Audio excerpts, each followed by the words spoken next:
First of all, I'm very happy to meet all of you at this wonderful place in Kyoto.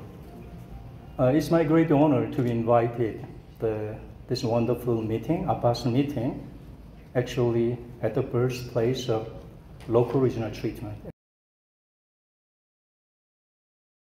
In the 80 minutes, I like to talk about strategic optimization for percutaneous liver ablation.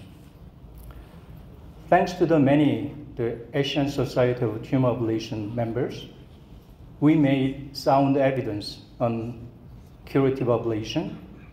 As you can see, almost half of papers was published from Asian countries, including the famous SURF study. As you can see, there was no significant difference, even recurrence-free survival between surgery and radiofrequency ablation.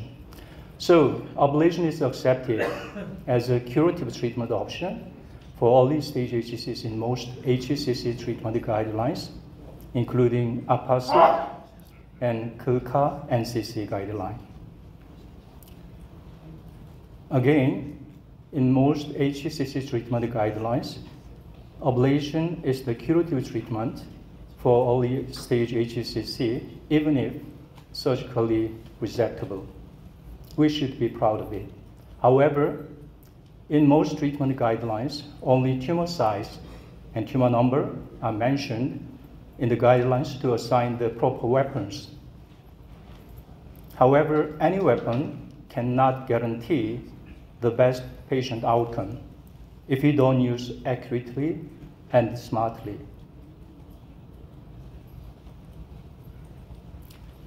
Many more things should be considered for the best outcomes of ablation.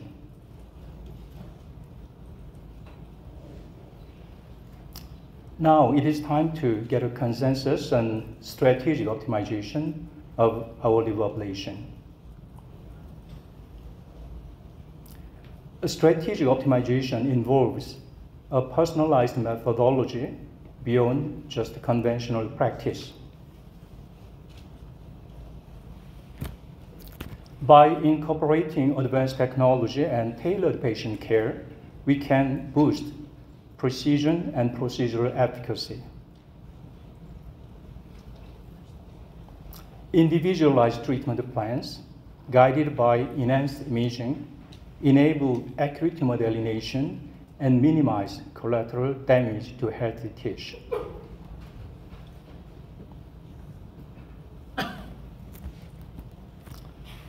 As we all know, there is a proposal for standardization of terms and reporting criteria, but it is time to provide more practical recommendations for liver ablation. Recently, Korean Liver Cancer Association initiated expert recommendation for liver ablation, including all the essential parts for ablation, including indication to the post-ablation strategy. We will submit this document in this year's, and you can see this document in Journal of Liver Cancer soon. Moving on, strategic optimization. I think, as we all know, the most important thing, careful selection. To achieve the best outcome, we should understand pros and cons of our local ablation.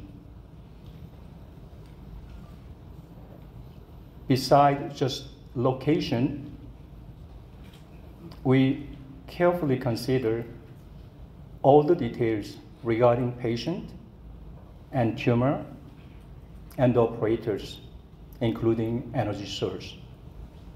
There are so many things to be considered.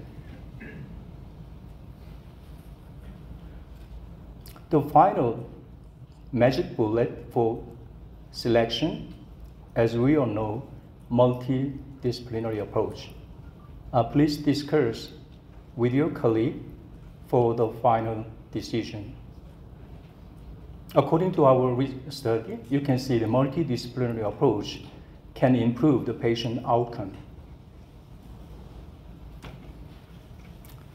Next is the precise planning. I would say planning is almost half of the procedure.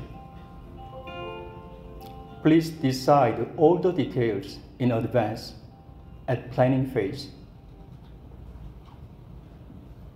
including approach, position, guidance, energy source, ablation parameters, and assistance techniques, and combined treatment with TACE or ethanol injection.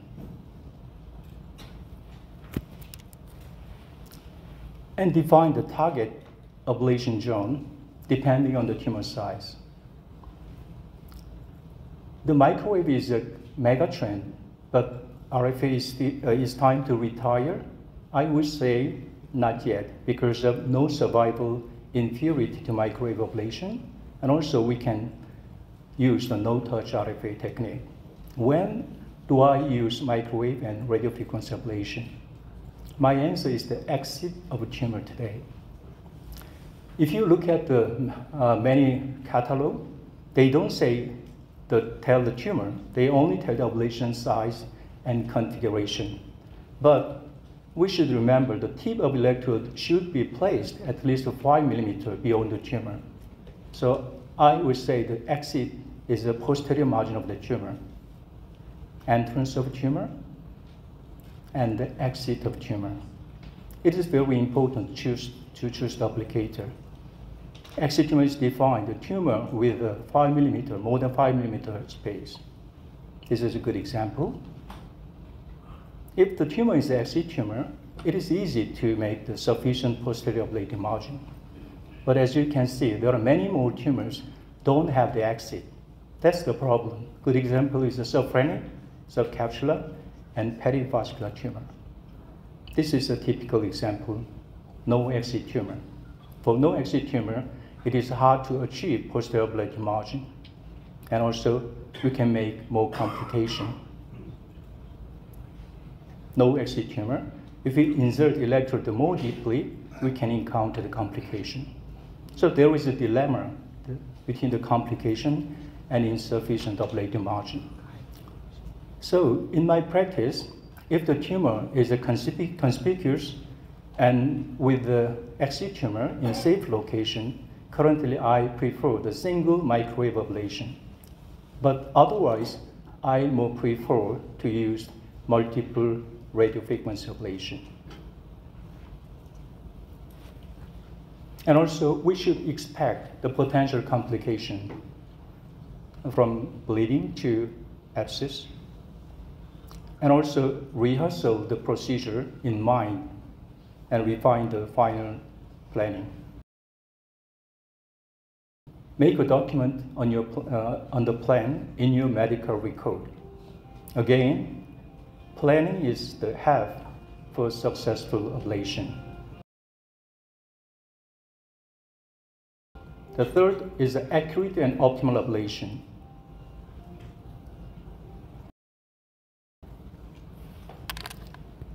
It is time to move from just bigger and quicker ablation to more accurate and optimal ablation.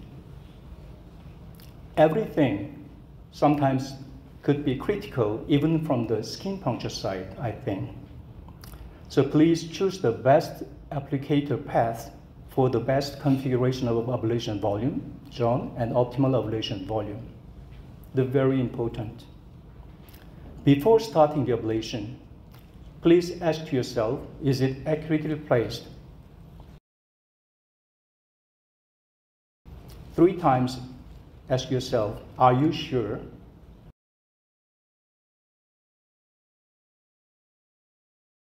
If the answer is a surely yes, at that time, push the button. Because the zoning window must be getting worse just after the starting ablation.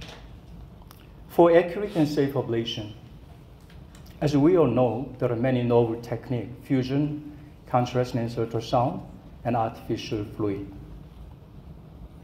There are so many literatures proving the benefit of this kind of novel technology. So I recommend, if there is any potential for thermal ablation or tumor is not conspicuous, we should use the fusion, artificial ascites, or artificial fluid. Let me show you our two cases using the novel technology. How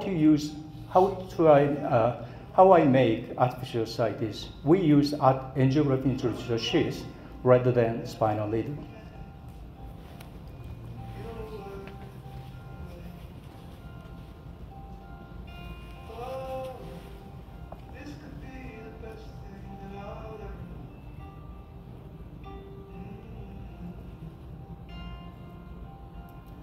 I insert angio sheath needle in the breathe-in state, just subcapsular portion 1 centimeter.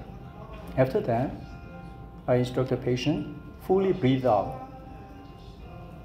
In most cases, the liver is displaced outward. The angio sheath, needle sheath placed in the perihepatic space like this. At that time, we can insert guide wire and change it with dilator. This is much easier and effective to make artificial ascites in a short time. We don't drain of ascites anymore. And usually portion window, change it in 2 to 3 minutes. We can apply more accurate ablation. Insertion, approaching the tumor, and then the yellow circle means the tumor boundary, red circle means the target ablation volume. So we have to wait until the echogenic zone approaching the red circle. This is I think, best way to achieve the circumferential ablative margin by monitoring of ultrasound.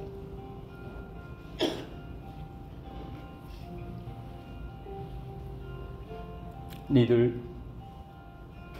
tract cauterization, and there is no bleeding. Compared to even laparoscopic approach, it is minimally invasive.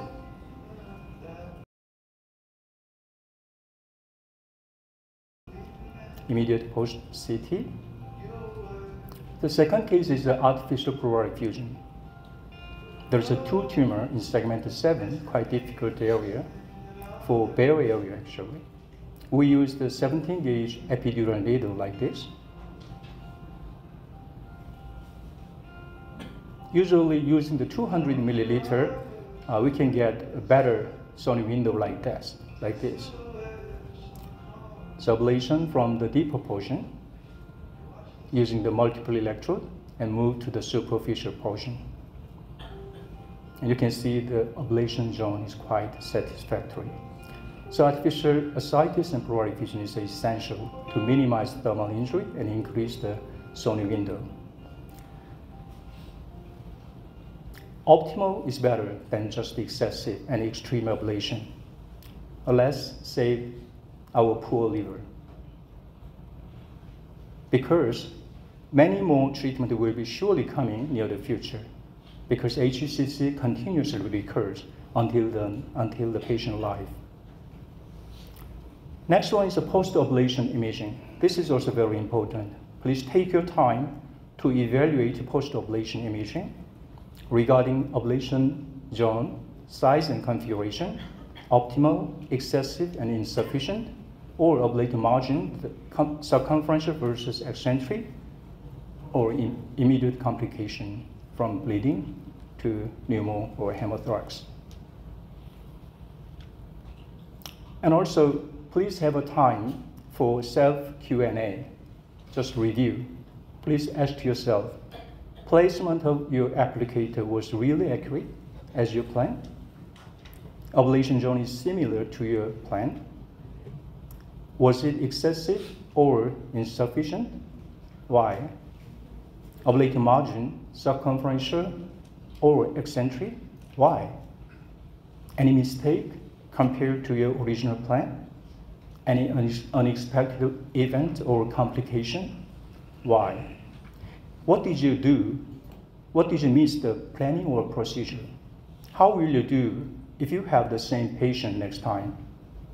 What is the lesson from this case?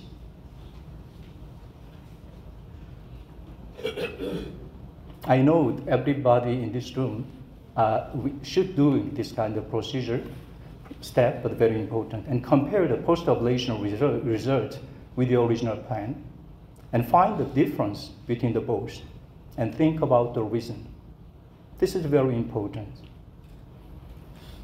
Write down in your diary what you have done well, what you have done wrongly, what was your mistake, what you have learned from the case. Please repeat what you have done well. Please don't repeat your first mistake, and please share any lesson with your colleague.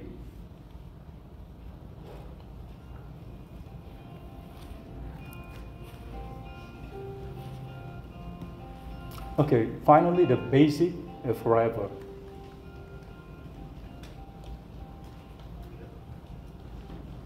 We are living in the era of the immunotherapy.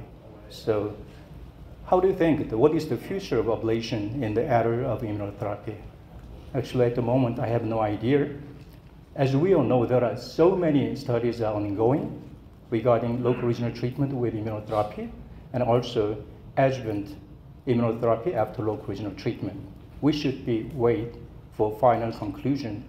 I'm looking forward to seeing the promising results soon, hopefully in 5 to 10 years. Maybe following the next 2 sessions, the many speakers are preparing the many answers and details. Please enjoy. Don't forget, the success of almost all procedure depends on the basic, rather than just a novel technology. Basic includes very simple careful selection, precise planning, accurate and optimal ablation, and post-ablation assessment.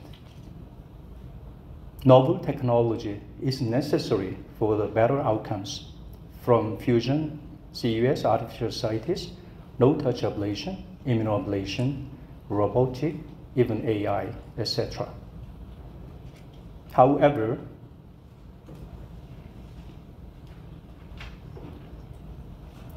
novel is sometimes useless if you miss the basic.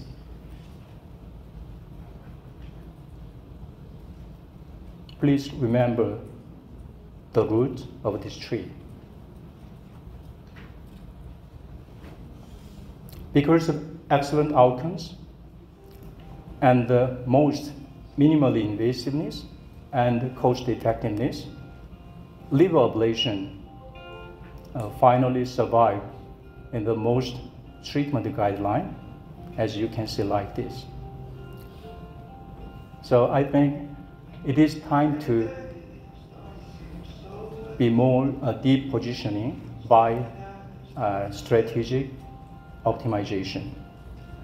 Thank you for your attention.